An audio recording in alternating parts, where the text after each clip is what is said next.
Olá, querido, tudo bem? Nesse tempo a gente vai estar conversando mais um pouco sobre o livro bíblico de 1 Pedro, escrito, obviamente, por Pedro, discípulo de Jesus, e a gente vai estar falando sobre o capítulo 4, que Pedro está ainda comparando a nossa vida com a própria vida de Cristo e o exemplo de Cristo, falando sobre santificação.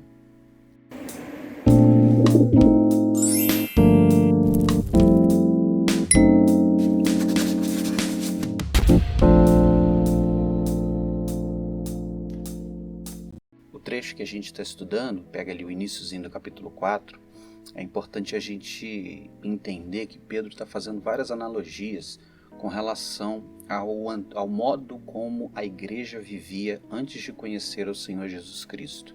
Pedro cita que, da mesma forma que Cristo viveu com um desejo de agradar a Deus, com uma vida correta e santa, nós deveríamos viver assim também, porque nós devemos ser diferentes do costume, do modo como o mundo vive, até para que o mundo consiga perceber a diferença que existe no comportamento cristão, no comportamento de um servo de Deus e um comportamento de um homem que não teme a Deus e não age segundo a vontade de Deus.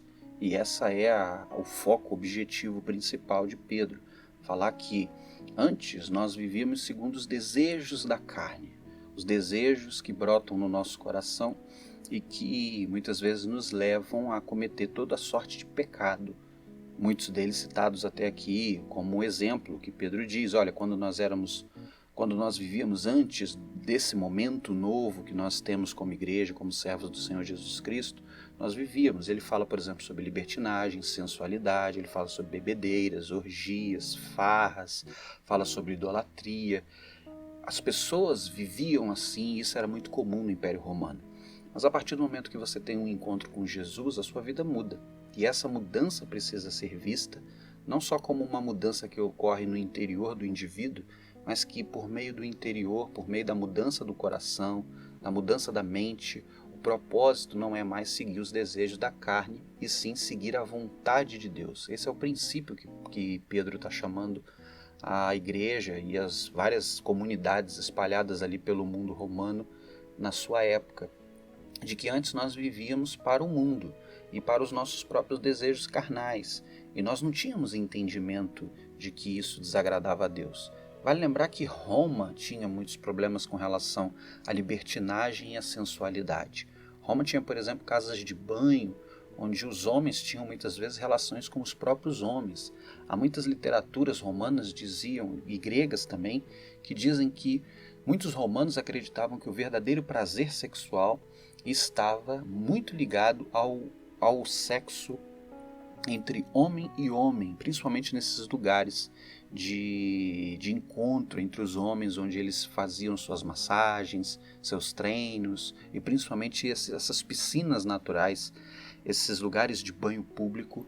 Muitas vezes acontecia tanto a libertinagem, o sexo homoafetivo nesses lugares, como também se utilizava muitas vezes, em muitos lugares romanos, utilizavam-se, melhor dizendo, desses ambientes para prostituição. Também era muito comum prostitutas utilizarem esses lugares, essas casas de banho, para também se prostituir.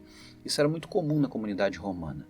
Por isso que Pedro, cita a questão da libertinagem e da sensualidade no iníciozinho do capítulo 4, de que a igreja não pode viver sob o princípio da libertinagem e da sensualidade. São sinônimos, todos eles falam sobre essa visão do sexo e da liberdade sexual a todas as formas e maneiras. Se você ler, por exemplo, Paulo escrevendo a carta aos Romanos, Paulo vai dizer que Deus entregou aos homens as suas paixões, dos quais eles fazem todo tipo de atrocidade, todo tipo de depravação moral. Está escrito lá nos primeiros capítulos de Paulo aos Romanos. E isso tinha muito significado, porque os romanos entendiam muito bem o que Paulo queria dizer com relação a essa libertinagem, ou seja, esse conceito de que tudo pode, tudo é permitido para a satisfação do próprio eu, do próprio corpo e dos próprios desejos.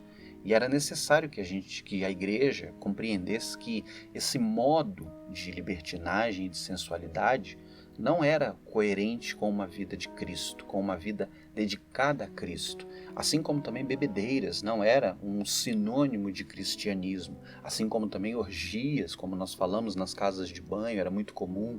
Assim como também as farras, né, as glutonarias e todo tipo de manifestação de farra no Novo Testamento. Isso não era sinônimo de cristianismo.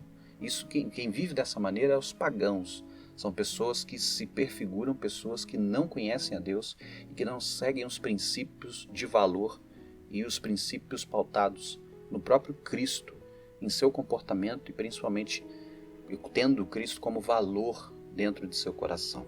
É necessário compreender então que Pedro, nesse primeiro momento aí do capítulo 4, está pautando em 2 pontos. O primeiro, de que nós temos que ser parecidos com Cristo. Porque Cristo é um exemplo de alguém que sofreu corporalmente para alcançar a vontade de Deus. E assim também, Pedro está dizendo, olha, a forma com que vocês vão andar vai ser duro, vai ser uma decisão de matar a natureza carnal de vocês. Mas isso não é demérito, pelo contrário, vocês fazem isso para a glória de Deus. Vocês fazem isso para o louvor de Deus. Vocês fazem isso para que Deus seja glorificado por meio do comportamento de vocês. E sim, santificação é um sacrifício. Você sacrifica essa libertinagem sexual, você sacrifica esses desejos, você sacrifica a si mesmo para que a imagem da sua vida, da sua história, seja a imagem de Cristo, entende? Esse é o primeiro ponto que Pedro quer ensinar. O segundo ponto é que é na verdade então a gente viver parecido com Jesus, abandonando a libertinagem, a sensualidade, a bebedeira. Por que a gente justifica que bebedeira não é coisa de cristão? Porque não se associa com a Cristo, nem com a igreja, se associa aos pagãos. Então a gente abandona essa prática, a gente se sacrifica por Cristo, entende?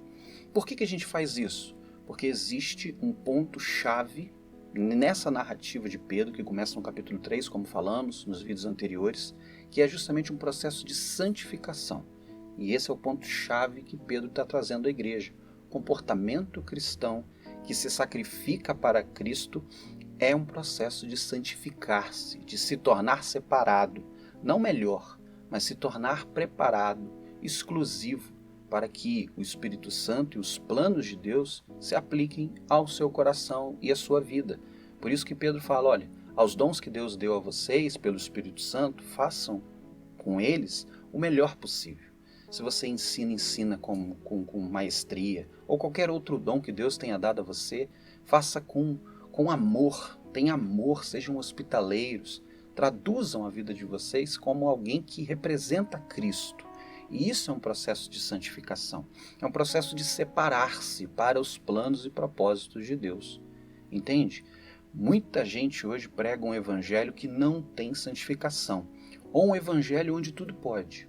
Um evangelho onde a libertinagem pode, sexo fora do casamento pode, sexo entre homem e homem, mulher e mulher pode, mas a Bíblia diz que isso não faz parte daqueles que seguem a vontade de Deus. Isso está claro no capítulo 4. É necessário uma vida coerente, constante, de abnegação do meu eu, para que não seja feita a minha vontade e para a glória das minhas ações não sejam minhas, sejam de Deus. Esse é o processo de santificação que Pedro exige para a igreja do seu tempo, dizendo que esse processo de santificação não vai fazer vocês bem-sucedidos nesse mundo, pelo contrário, vai fazer vocês serem perseguidos. Os pagãos olharão para vocês que não bebem, que não se prostituem, que não praticam sexo de todas as formas, mas se consagram ao matrimônio, vão olhar para vocês como estranhos, como caretas, como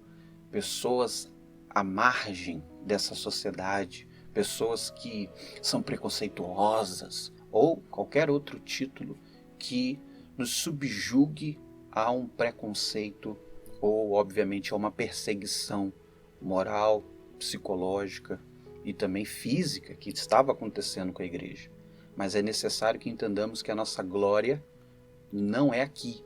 E por isso que Pedro diz, olha, o fim está próximo. Então a nossa vida reta, ela vai ser coroada no final. A esperança é o que nos move a viver parecidos com Cristo, entendendo que a nossa esperança está chegando e ela vai se concretizar, ela vai se cumprir em nós, em Cristo, para todo sempre. Então é necessário viver em santificação. Santificação é um processo de abandonar o pecado, santificação é um processo de morrer, matar esses desejos carnais que desagradam a Deus. E sim, santificação é um processo de separar-se para ser instrumento da glória de Deus nesse mundo.